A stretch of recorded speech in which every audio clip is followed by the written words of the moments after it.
नमस्कार, मैं हूं आपके साथ खुशबू सिंह और आप देख रहे हैं युग चरण। तो चलिए शुरुआत करते हैं बुलेटिन की।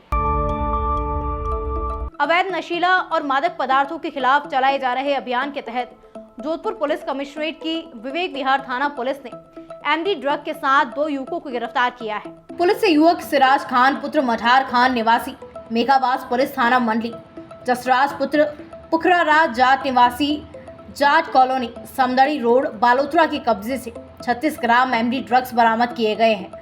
पुलिस दोनों युवकों को नशे की खरीद के संबंध में पूछताछ कर रही है। पुलिस ये पता लगाने में जुटी हुई है कि ये ड्रग कहां से सप्लाई किया जाना था और इसमें कौन कौन लोग शामिल हैं। पाकिस्तान से आए टिड्डियों के दल ने 2019 में जो तबाही मचाई, उसने किसानों की आंखों में आंसू ला दिए थे। हजारों किसानों की फसल चट करने के बाद पहली बार इनका आतंक बड़ी शहरों में भी देखा गया। तब ये पता चला कि टिड्डियां इतनी खतरनाक है कि 3 मिनट में एक पूरा पेट चट कर सकती है। अब एक बार फिर से इन टिड्डियों के हमले का खतरा बढ़ चुका है।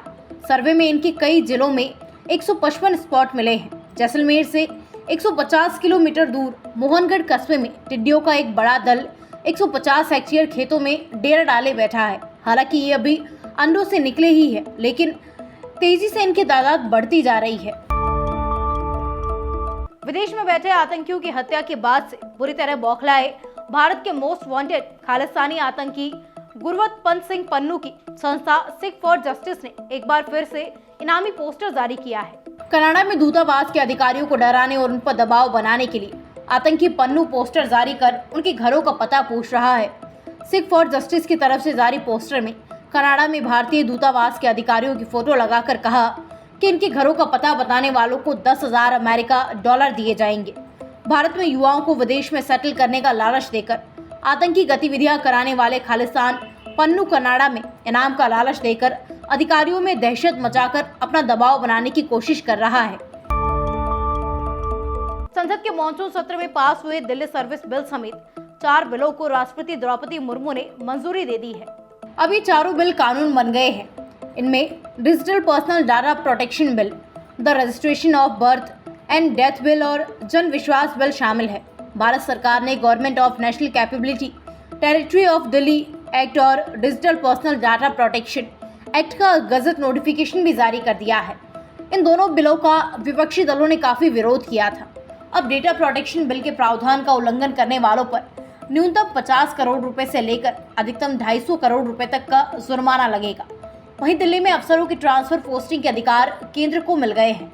नए कानून के तहत national capital civil services authority बनाई गई है। इसके अध्यक्ष दिल्ली के मुख्यमंत्री होंगे। दिल्ली के चीफ सेक्रेटरी और होम डिपार्टमेंट के प्रिंसिपल सेक्रेटरी इसके अन्य 2 सदस्य होंगे।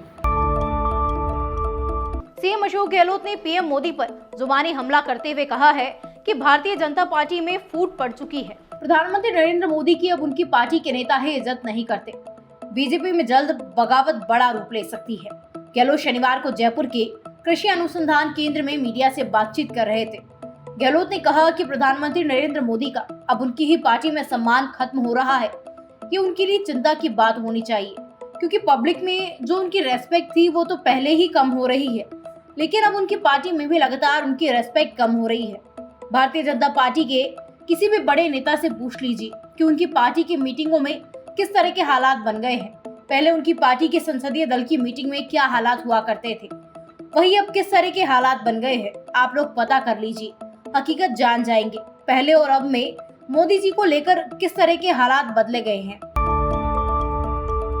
अगर आपको युग चरण की न्यूज अच्छी लगे तो हमारे चैनल को सब्सक्राइब कीजिए और अधिक से अधिक शेयर कीजिए। और अगर आप अपनी राय हमारे साथ साझा करना चाहते हैं तो कमेंट बॉक्स में कर सकते हैं। तब तक के लिए यूं ही बने रहिए युग चरण के साथ।